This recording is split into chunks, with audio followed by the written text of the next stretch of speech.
আমাদের সবার প্রিয় শিল্পাচার্য জয়নুল আবেদীন ১৯১৪ সালের ২৯শে ডিসেম্বর অবিভক্ত বাংলার কিশোরগঞ্জে জন্মগ্রহণ করেন। তার শৈশবের একটি বড় অংশ কেটেছে ব্রহ্মপুত্র নদের পাড়ে। জয়নুলের শিল্পযাত্রা শুরু হয়েছিল এই ব্রহ্মপুত্রের জল, হাওয়া আর প্রকৃতির পটভূমিতে। তিনি ১৯৩৩ সালে কলকাতার সরকারি আর্ট স্কুলে প্রাতিষ্ঠানিক শিক্ষা গ্রহণ শুরু করেন এবং ১৯৩৮ সালে প্রথম শ্রেণীতে প্রথম হয়ে স্নাতক সম্পন্ন করেন।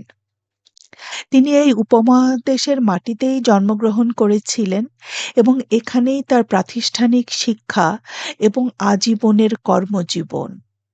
জয়নুল আবেদীন এই উপমহাদেশের আধুনিক শিল্পকলার জনক এবং এর শুরুটা হয়েছিল ১৯৪৩ সালে আঁকা তার সেই দুর্ভিক্ষের রেখাচিত্রগুলোর মাধ্যমে।